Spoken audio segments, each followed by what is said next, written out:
Good evening, and welcome to episode 18 of the Yamaha Virago Cafe Racer project.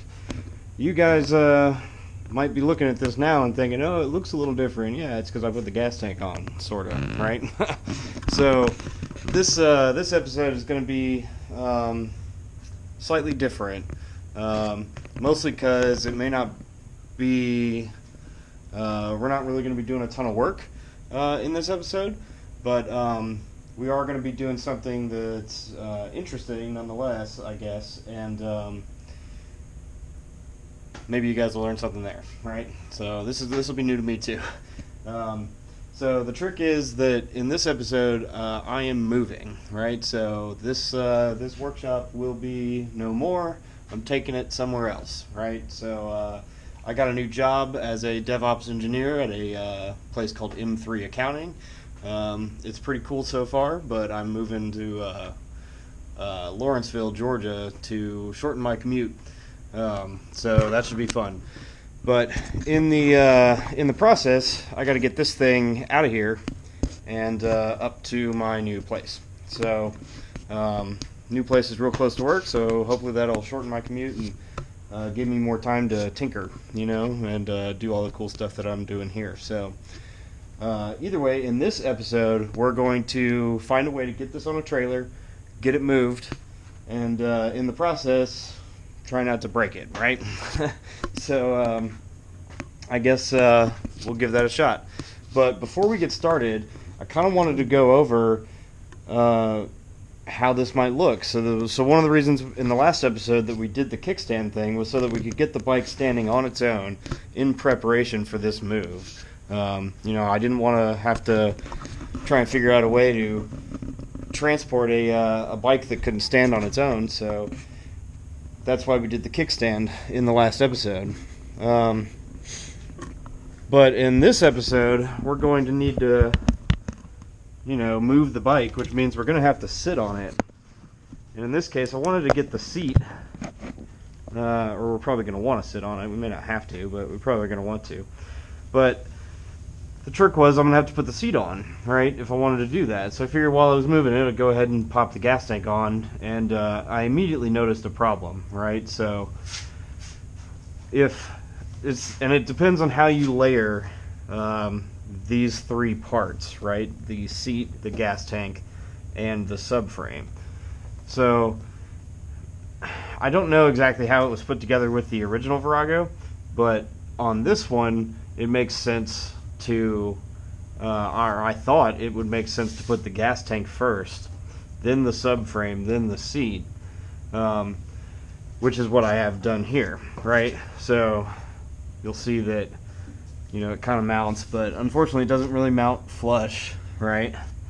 And so it turns out the reality is that you need to mount it the other way, but or you need to mount it with the subframe first, so that the subframe sits flush. But when I tried to do this earlier, and this is what brought me to the idea of thinking that this needed to be first, was because this piece here, once you mount it, and it will mount,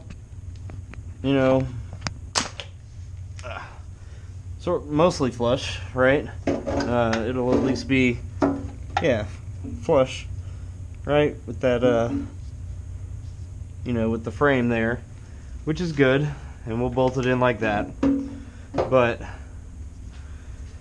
the problem becomes that now the gas tank itself doesn't fit flush, and you'll see that it's supposed to be mounted along this thing to help keep it stabilized, this piece of the frame that juts up right here, and it's supposed to sit flush with that, but with the way that this subframe is styled, it does not. So what we're going to end up having to do when we get ready to fully mount all this stuff is we're going to have to cut out a small piece of the gas tank here so that it can sit flush with the new subframe. So that's something that we're going to have to do to get this going. I might see if I can do that tomorrow. Maybe we can get it done before the move, because it wouldn't take that much effort, but I am going to end up having to repaint the gas tank anyway, so yeah, maybe I'll try and do that tomorrow before the move. But yeah, so that's a problem I identified real quickly while I was getting ready, prepping myself for this, for moving this thing. So either way, I guess I'll be back in the morning to do the move. Okay, welcome back. I'm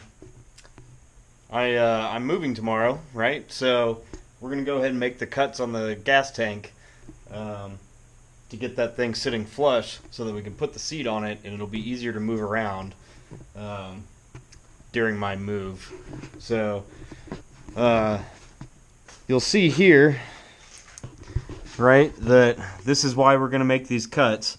This gas tank, once mounted with the subframe, right, the subframe has to sit first, has to be installed first, so that it sits flush with the frame. And that works real well. Obviously, you can see that it sits pretty good. But when you drop this guy, this little tab here, which is part of the frame, is supposed to slide up into this cutout. And of course, it's not something it can do anymore with the design of this subframe. So because this subframe is not OEM, obviously, this doesn't fit. So we're going to have to modify a little bit. And I'm hoping this is going to be okay to do, but it should be. But we'll find out. But I'm going to basically cut a little bit of metal out, pretty much right here at the seam right here, right? So we'll just basically chop out this section so that it can then sit flush. And hopefully that should do the trick. So let's give it a shot. Okay, so the first step to this is we're going to want to make a couple marks.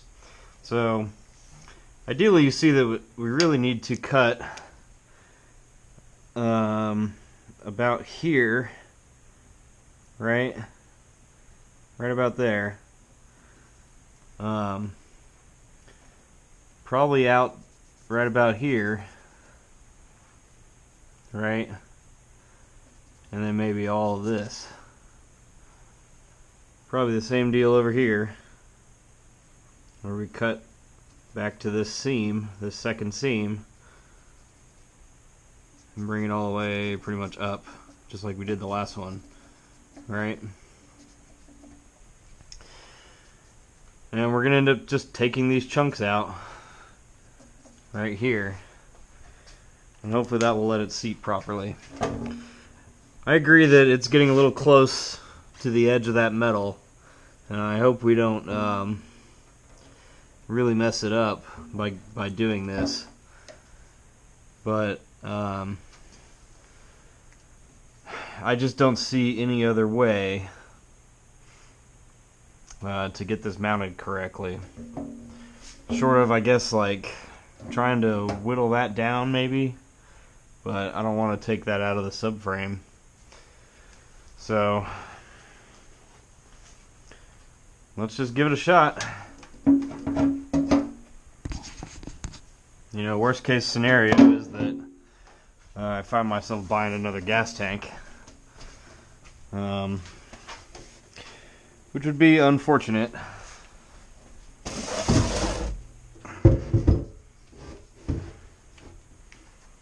But hopefully that's not going to happen. Okay, so I guess we're just going to go at it with the grinder and cut in here a little bit, and then I might bend it up with the screwdriver or pliers. We'll see.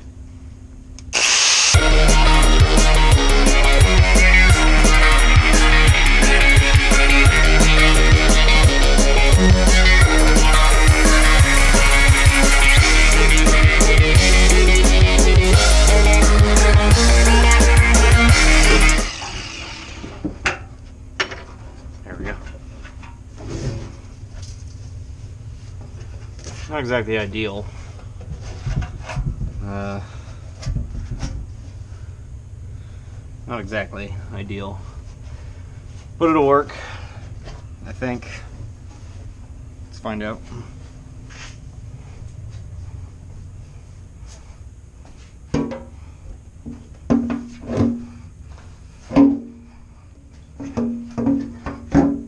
Right, and see, now we're good and flush with that subframe there.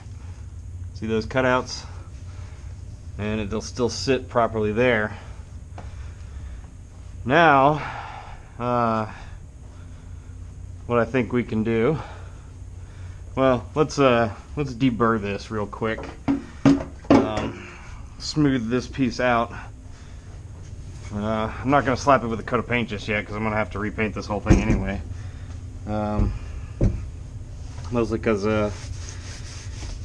this little water bead spot, probably hard to see, but I got into that flat paint, so I'm gonna have to fix that up. But yeah, let's sand that out a little bit. I'm gonna get the grinder, swap out the disc.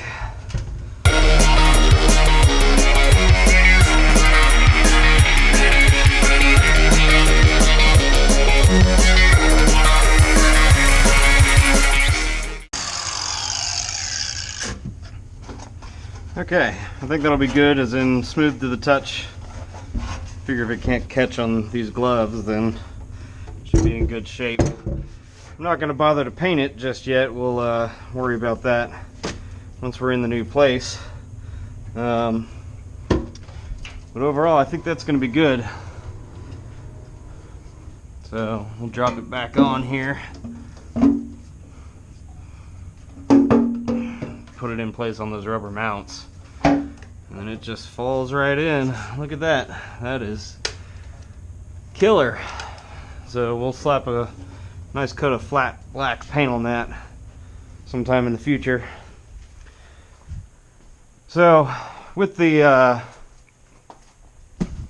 gas tank on and the subframe on, we can finally put the seat on this guy. And hopefully get a good look at what the bike will look like when it's done, short of its exhaust. I mean, a lot of the parts are here, right? It's pretty much good. Right? And see, now that fits a lot more flush with the gas tank, thankfully.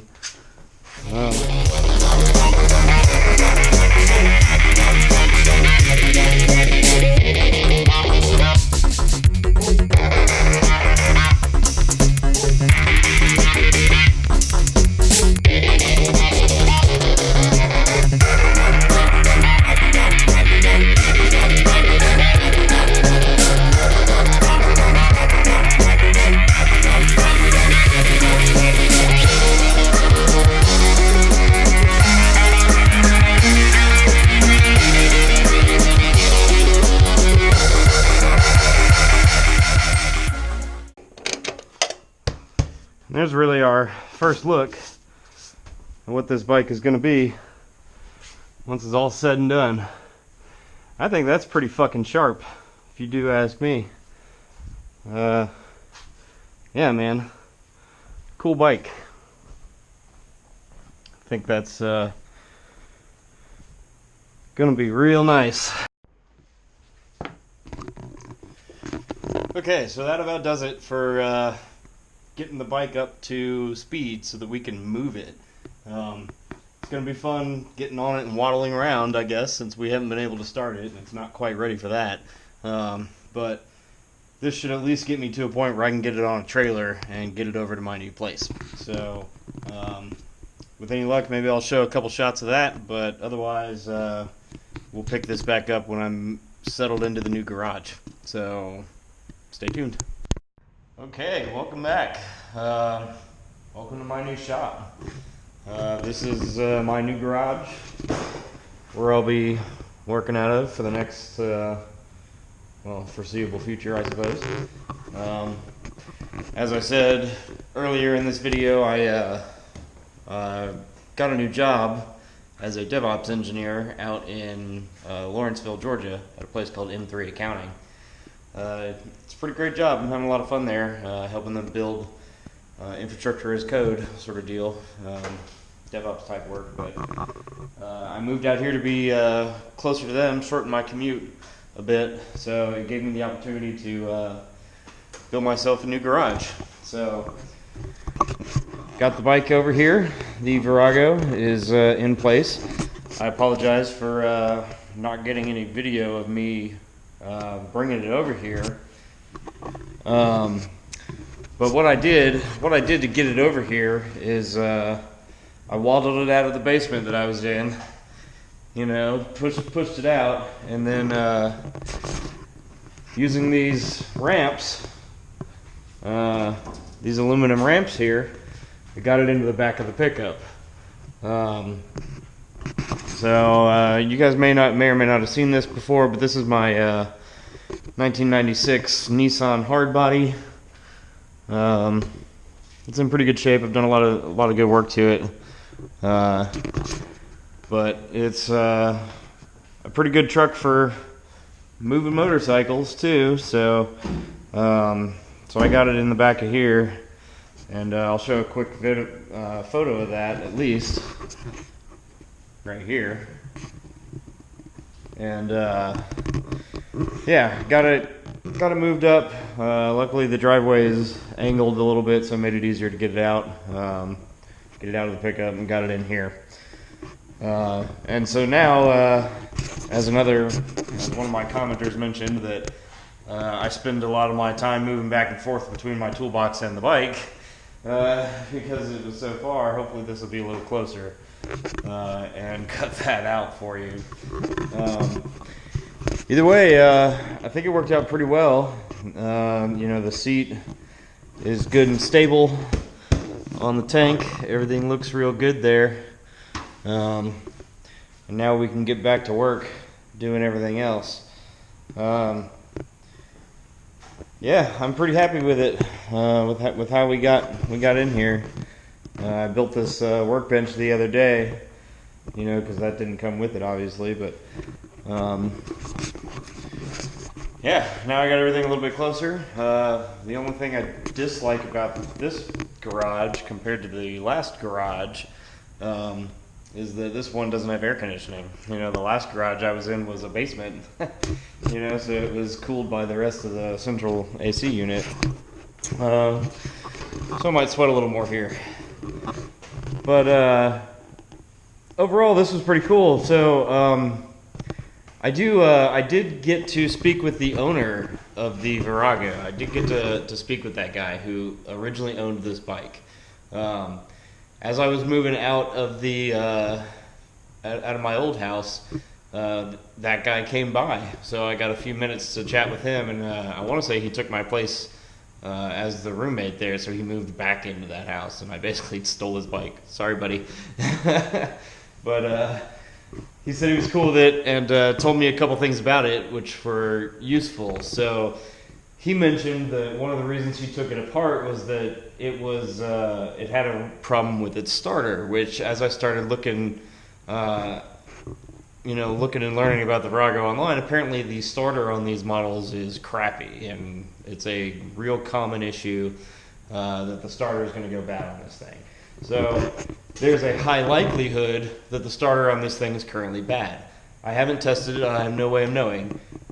So I think I'm going to try wiring it up and trying to start the bike with it, and if it doesn't work, we're just going to go ahead and replace it.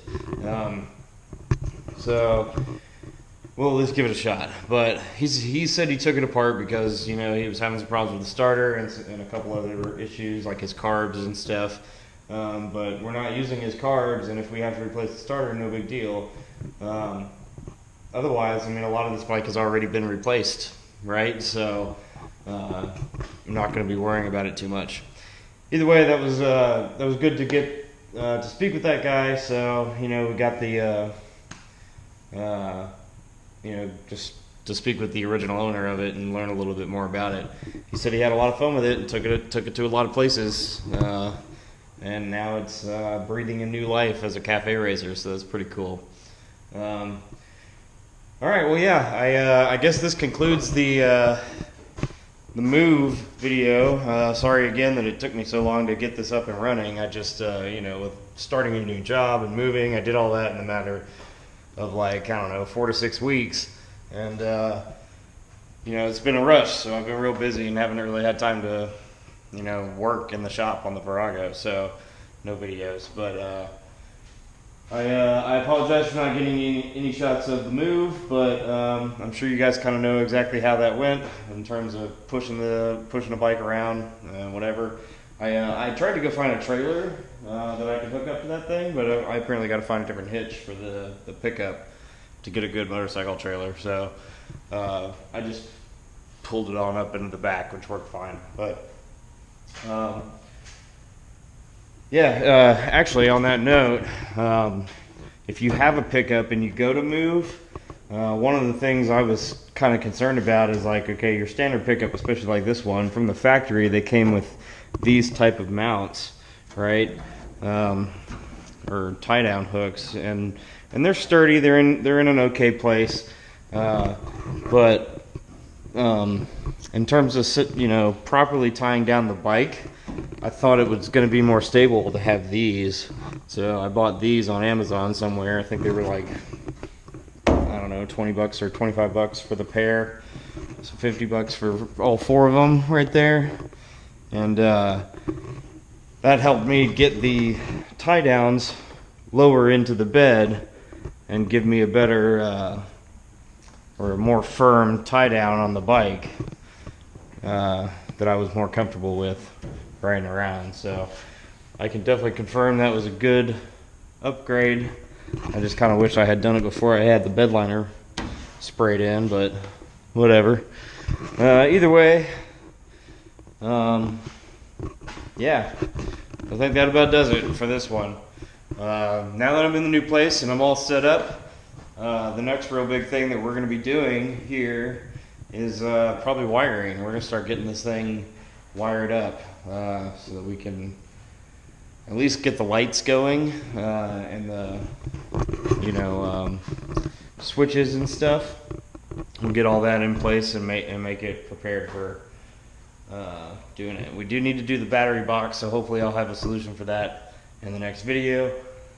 And then I got the original wiring harness here, but I'm still kind of up in the air on to whether or not I want to even try to use any of this, or if I just want to basically remake and rewire my own custom wiring harness. But I'm not really sure, so we'll see real soon. Real soon. Should be fun. All right, stay tuned.